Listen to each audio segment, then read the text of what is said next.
주님의 은혜가 충만하시기 바라겠습니다. 오늘 말씀은 고린도전서 9장 26절에서 27절 말씀입니다. 그러므로 나는 다름질하기를 향방 없는 것 같이 아니하고 싸우기를 허공을 치는 것 같이 아니하며 내가 내 몸을 저 복종하게 함은 내가 남에게 전파한 후에 자신이 도리어 버림을 당할까 두려워 함이로다. 아멘. 오늘 말씀은 26절 말씀을 중심으로 은혜를 나누겠습니다. 26절을 다시 읽으면요. 그러므로 나는 다름질하기를 향방 없는 것 같이 아니하고 싸우기를 허공을 치는 것 같이 아니하며. 자, 여기 보면 싸우기를 허공을 치는 것 같이 아니하고 이렇게 표현하고 있는데, 이 말은 권투 선수들이 싸움하는 장면을 묘사하고 있습니다. 권투 선수들은 혼자 경기를 하는 게 아니라 상대방이 있습니다. 분명한 대적을 보고 싸운다라는 것입니다. 이처럼 우리의 신앙도 혼자 하는 게 아니고 허공을 치는 게 아니라는 겁니다. 우리의 대적이 분명히 있는데 그 대적이 무엇인지 누구인지를 분명히 알고 싸워야 한다는 말씀이 됩니다. 그래서 오늘은 우리의 신앙의 대적들은 어떤 것들이 있는지 좀 살펴보면서 말씀의 은혜를 나누겠습니다. 가장 첫 번째로 우리가 생각할 수 있는 신앙의 대적은 사탄입니다. 다른 말로 마귀라고도 하죠. 이 마귀는 귀신들의 왕입니다. 귀신들은 사단의 수하에 있는 졸개들을 의미하고, 이 사단과 귀신들의 세계에도 계급이 존재합니다. 이 사탄은 언제나 성도들을 공격해서 삼켜버리려고 혈안이 되어 있다고 성경은 말씀합니다. 베드로전서 4장 8절 근신하라 깨어라 너희 대적 마귀가 우는 사자같이 돌아다니며 삼킬 자를 찾나니. 이렇게 마귀는 무시무시하게 성도들을 공격하려고 하고 있는데, 많은 사람들이 이 사단의 존재를 믿으려 하지 않는 것을 보게 됩니다. 요즘 같은 세상에 귀신이 어디 있고 마귀가 어디 있느냐 이렇게 생각하는데, 이런 생각들이 바로 사단이 가장 원하는 생각들이라는 겁니다. 사단의 존재가 없다고 생각하면 사단은 마음껏 우리를 공격할 수 있기 때문입니다. 사단은 어떻게 우리를 공격할까요? 사단은 일단 영적 존재이기 때문에 우리의 생각과 마음을 공격합니다. 부정적인 생각들이 든다면 분명 사단의 공격일 가능성이 많습니다. 근심, 걱정, 불안, 두려움, 미움, 분노, 시기, 교만, 이런 좋지 않은 생각들이 계속 든다면 이것은 분명 사단의 공격입니다. 여기서 우리가 잘 알아야 할 것은 이 사단의 영이 우리의 생각 속에 부정적인 생각을 왜 넣는지를 알아야 합니다. 부정적인 생각을 계속 넣어서 우리 생각을 장악하면 그 생각을 통로로 해서 이 세상에 사단의 영이 역사를 합니다.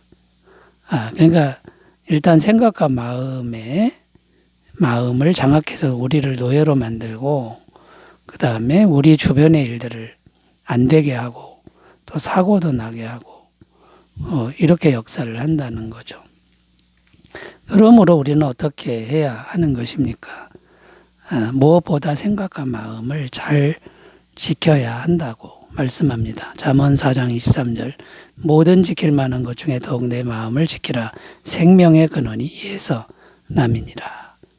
이게 마음과 생각을 아무렇게나 방치하지 말고 잘 지켜야 한다라는 겁니다. 그러면 구체적으로 어떤 일을 해야 합니까?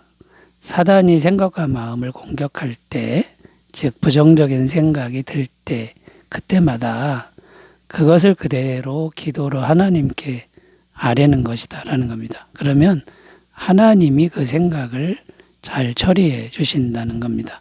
빌립보서 4장 6절 7절 아무것도 염려하지 말고 다만 모든 일에 기도와 간구로 너희 구할 것을 감사함으로 하나님께 아뢰라. 그리하면 모든 지각에 뛰어난 하나님의 평강이 그리스도 예수 안에서 너희 마음과 생각을 지키시리라. 자, 그러니까 부정적인 생각이 들 때 방치하지 말고 주님 이런 생각이 들어왔습니다. 도와주세요. 이걸 계속하면은 주님이 안전하게 처리해 준다라는 것이죠. 그래서 이 사단의 공격을 기도로 계속 아뢰면 이제 우리 마음과 생각에 성령님이 역사하기 시작하는데 우리 생각이 성령님의 영으로 충만해서 일단 평안해지고 하는 일도 성령님의 은혜로 잘 되는 은혜가 있다는 겁니다. 요한 3서 1장 2절 사랑하는 자여 내 영혼이 잘됨 같이 내가 범사에 잘되고 강건하기를 내가 간구하노라. 영혼이 잘되면 다른 부분이 다 잘된다고 말씀하고 있는 겁니다. 자, 사단이 공격하는 것을 잘 대처하시길 바라겠습니다. 두 번째 우리의 신앙의 대적은 무엇이 있을까요? 두 번째는 세상이라는 겁니다. 세상이라고 했는데 이 세상은 공간적인 의미가 아닙니다. 공간이 아니라 하나님 없는 불신 세계와 하나님 없는 세상 가치관을 의미합니다. 하나님 없는 세상의 가치관은 우리를 늘 유혹하고 있습니다. 요한일서 2장 15절 16절 이 세상이나 세상에 있는 것들을 사랑하지 말라. 누구든지 세상을 사랑하면 아버지의 사랑이 그 안에 있지 아니하니 이는 세상에 있는 모든 것이 육신의 정욕과 안목의 정욕과 이생의 자랑이니 다 아버지께로부터 온 것이 아니요 세상으로부터 온 것이라.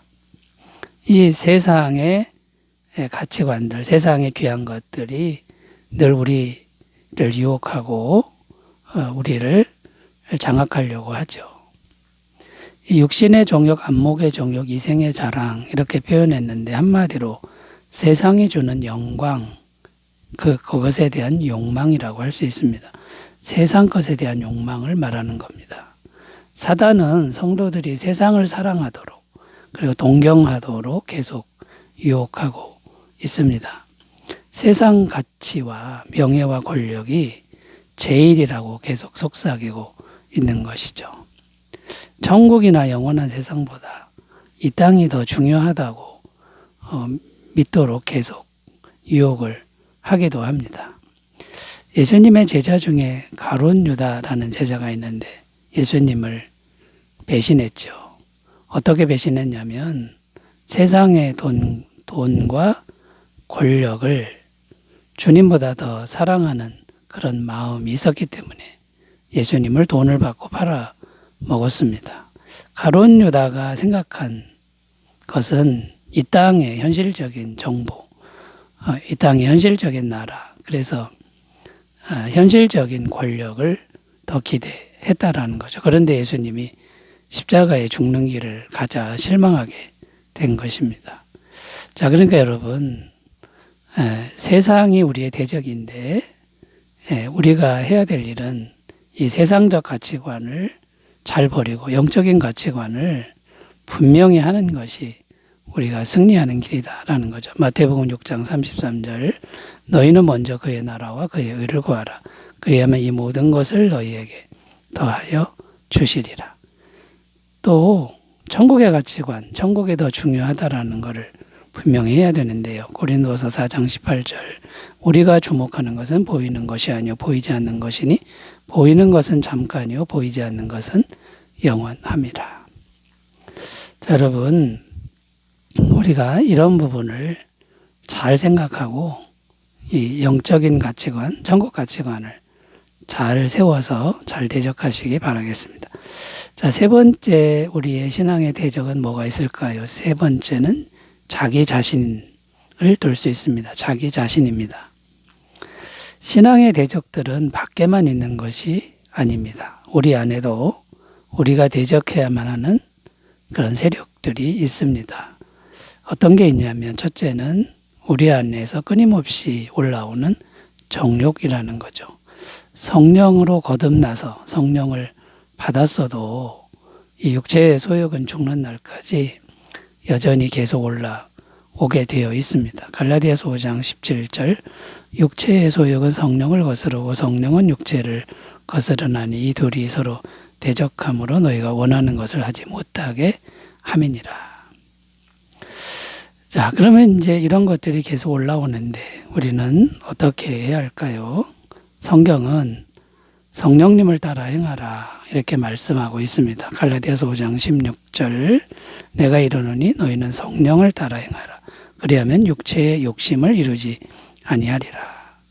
그럼 성령을 따라 행하는 것은 뭡니까? 늘 성령님과 교제하고 늘 성령님께 기도하는 이런 일을 해야 되는 것이죠. 또 둘째는 우리 안에 계속 올라오는 교만과 열등감을 들 수 있습니다. 사실 교만과 열등감은 동전의 양면입니다. 한 몸입니다. 이제 교만은 또 다른 열등감이고 열등감은 또 다른 교만이라는 것이죠. 그런데 문제는 교만하면 하나님이 그 사람을 물리치신다. 자, 이렇게 되어 있습니다. 그러면 우리 안에서 이 교만과 열등감이 계속해서 올라오는데 어떻게 하면 될까요? 교만과 열등감이 올라오는 거를 지나치게 생각지 말고 그냥 내 안에서 내버려 두는 겁니다. 이걸 성경적 용어로는 죽은 것처럼 반응하지 말라. 이렇게 되어 있습니다. 반응하지 말고 그냥 주님을 믿는 것만 계속하라. 이렇게 말씀하고 있습니다. 갈라디아서 2장 20절 내가 그리스도와 함께 십자가에 못 박혔나니 그런즉 이제는 내가 사는 것이 아니요 오직 내 안에 그리스도께서 사시는 것이라. 이제 내가 육체 가운데 사는 것은 나를 사랑하사 나를 위하여 자기 자신을 버리신 하나님의 아들을 믿는 믿음 안에서 사는 것이라. 사도 바울이 이렇게 했는데요. 자기 안에 자기가 계속 올라올 때 죽은 것처럼 무시하는 겁니다. 죽은 것처럼 내버려 두고 주님을 계속 믿는 이 일을 했다라는 것이죠. 자, 여러분, 이 신앙의 대적들과 잘 싸워 승리하시기를 바라겠습니다. 기도합니다. 하나님 아버지, 우리는 신앙의 대적들을 분명히 알고 잘 싸워 승리하게 하옵소서. 예수님의 이름으로 기도드립니다. 아멘. 은혜 충만하시기 바라겠습니다. 감사합니다.